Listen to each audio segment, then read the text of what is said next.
प्यारे भैयाओं, आदर्श शिक्षा समिति सिरोही द्वारा आयोजित इस ऑनलाइन कक्षा में आपका स्वागत है।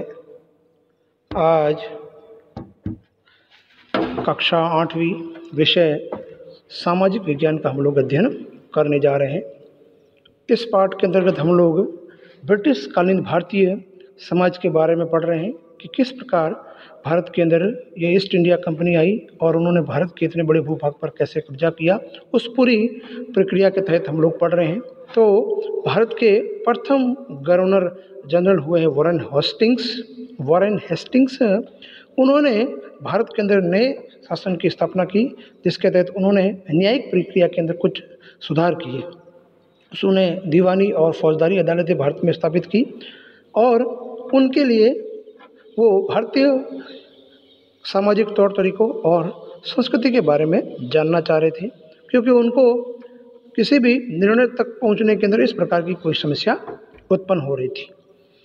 अब इन समस्याओं के अंदर देखते हैं हम लोग, एक बड़ी समस्या यह थी कि भारत के अंदर जितने भी ब्राह्मण पंडित थे वो धर्मशास्त्र का अलग अलग शाखाओं के हिसाब से अपने उस स्थानीय कानूनों की अलग अलग व्याख्या कर देते थे।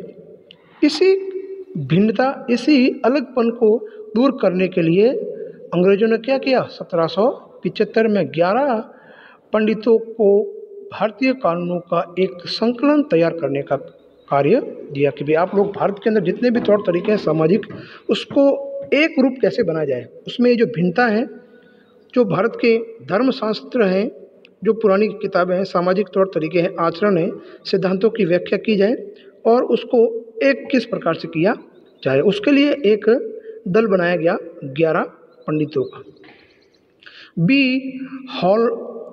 हॉलहेड ने इस संकलन का, यानी जो इन्होंने तैयार किया था 11 पंडितों ने भारतीय धर्मशास्त्र के अनुसार, यानी भारतीय सामाजिक तौर तरीकों के लिए, उसका अंग्रेजी में अनुवाद किया, ट्रांसलेट किया।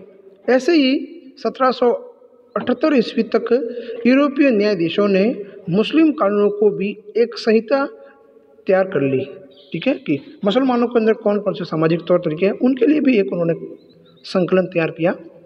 1773 में रेगुलेटिंग एक्ट के तहत एक सर्वोच्च न्यायालय की स्थापना की गई। इसके अलावा कलकत्ता में अपीलीय अदालत, सदर निजामत अदालत की भी स्थापना की गई। तो अंग्रेजों ने भारत के अंदर सबसे पहले सुप्रीम कोर्ट की और अपील करने की अदालत स्थापित की। अपील का मतलब होता है अपनी बात को किसी के सामने पुरजोर तरीके से रखना, उसको बोलते हैं अपील, ठीक है। भारतीय जिले में कलेक्टर सबसे बड़ा ओहदा होता था। ओहदे का मतलब होता है पद, पोस्ट।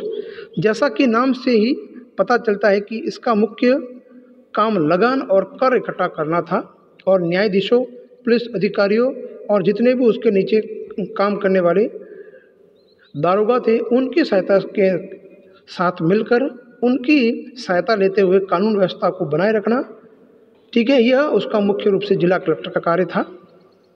उसका कार्यालय कलेक्ट्रेट कहलाता था और अब भारत के अंदर सत्ता और संरक्षण का नया केंद्र वह बनता जा रहा था, जिसने पुराने सत्ता के केंद्र को हाशिए पर ढकेल दिया। हाशिए का मतलब होता है किनारे करना। यहाँ पर एक स्रोत 5 में सबके शत्रु और उत्पीड़क पर महाभियोग चला रहा हूँ। जो देश के प्रथम गवर्नर जनरल थे वॉरेन हेस्टिंग्स, वह जब 1785 के अंदर इंग्लैंड गए तो उनके खिलाफ एक व्यक्ति था जिसका नाम था एडमंड बर्क। उसने, हमने आगे ये टॉपिक पढ़ा था जिसमें आया था, उसने उनके खिलाफ महाभियोग लाया और वहाँ की संसद में उसने एक उत्तेजित होकर उसके खिलाफ भाषण दिया था। मैं उनके यानी हेस्टिंग्स के ऊपर भारत के लोगों की ओर से महाभियोग चला रहा हूँ, उसने ऐसा कहा। जिनके अधिकारों का उसने हनन किया, यानी उनको पैरों तले रौंद दिया। जिनके देश को उसने रेगिस्तान बना दिया। उसने अंत में मानव स्वभाव के नाम पर, स्त्री पुरुष के नाम पर, हर उम्र के नाम पर, हर ओहदे के नाम पर, मैं सबके साझा शत्रु और सबके उत्पीड़क पर महाअभियोग चला रहा हूँ। यह बात बर्क ने हेस्टिंग्स के खिलाफ महाअभियोग के समय उत्साहित होकर यह उसने भाषण दिया। अब कंपनी ने किस प्रकार अपनी फौज तैयार की, ठीक है, अपनी आर्मी भारत के अंदर किस प्रकार से तैयार की। कंपनी के साथ भारत में शासन और सुधार के नए विचार तो आए, लेकिन उसकी असली सत्ता सैनिक ताकत में ही थी, ठीक है। उन्होंने अलग और सुधार किए भारत के अंदर, परंतु उनकी जो मेन जो फोकस था वो सैनिक थी। मुगल फौज मुख्य रूप से घुड़सवार, ठीक है, घोड़े पर चलने वाले ट्रेंड व्यक्ति और पैदल सेना थी, इन्फेंट्री जिसको बोलते हैं। उन्हें तीर अंदाजी और तलवारबाजी का प्रशिक्षण दिया जाता था। सेना में सवारों का दबदबा हमेशा से रहता था और मुगल साम्राज्य को एक विशाल पेशेवर प्रशिक्षण वाली पैदल सेना की जरूरत महसूस नहीं होती थी। ग्रामीण इलाकों में सशस्त्र किसानों की बड़ी संख्या थी, यानी भारत के अंदर जितने भी किसान थे उनके पास में हथियार मुख्य रूप से होते ही थे। स्थानीय जमींदार मुगलों को जरूरत पड़ने पर पैदल सिपाही मुहैया कराते थे, यानी मुगलों के नीचे जो भी काम करने वाले जमींदार होते थे वो इनको सैनिक देते थे, उपलब्ध करवाते थे। 18वीं सदी में जब अवध और बनारस जैसी रियासतों में किसानों को भर्ती करके उन्होंने पेशेवर सैनिक प्रशिक्षण देना शुरू कर दिया, यह सूरत बदलने लगी, यानी किसानों को भी अभी सैनिक की तरह ट्रेंड किया जाने लगा। ईस्ट इंडिया कंपनी ने जब अपनी सेना के लिए भर्ती शुरू की तो उसने यह तरीका अपनाया। अंग्रेज अपनी सेना को सिपो, जो भारतीय शब्द सिपाही से बना है, आर्मी कहते थे, क्योंकि अंग्रेजों को सही रूप से हिंदी बोलनी नहीं आती थी, इसलिए वो टूटे फूटे शब्दों में बोलते थे। अब देखिए भारत के अंदर किस प्रकार ईस्ट इंडिया कंपनी है वो भारतीय लोगों को ही सैनिक बना रही है, अपनी फौज तैयार कर रही है। 1820 के दशक में जैसे जैसे युद्ध तकनीक बदलने लगी, कंपनी की सेना में घुड़सवार टुकड़ियों की जरूरत कम होती गई। अब क्या हो गया, 1820 के बाद में युद्धों की जो टेक्निक्स हैं उसमें भी परिवर्तन होता गया।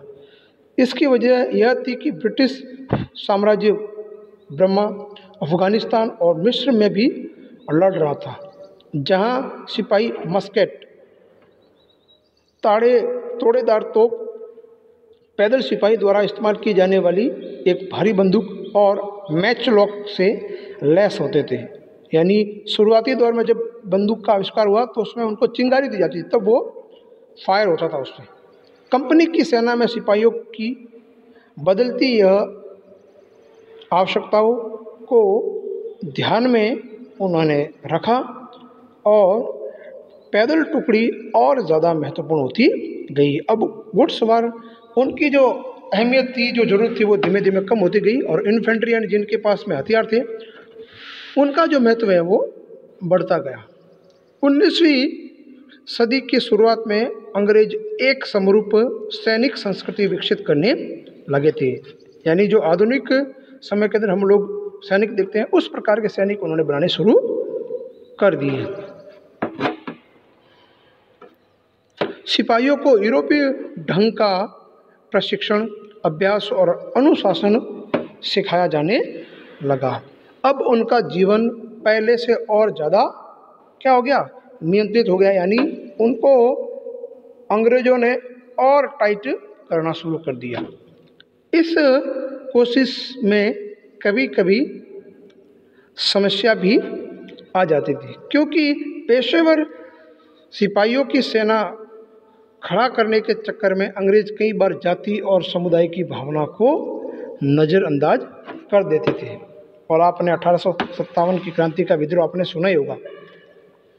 भला लोग अपनी जाति और धार्मिक भावनाओं को इतनी आसानी से कैसे छोड़ सकते हैं। वह तो उनके डीएनए में, उनके रग में, उनके खून के अंदर बसी हुई है।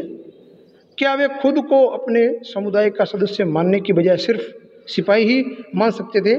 यह चीज़ पॉसिबल नहीं है। वो पहले अपने धर्म, जाति, समुदाय को प्राथमिकता देते थे।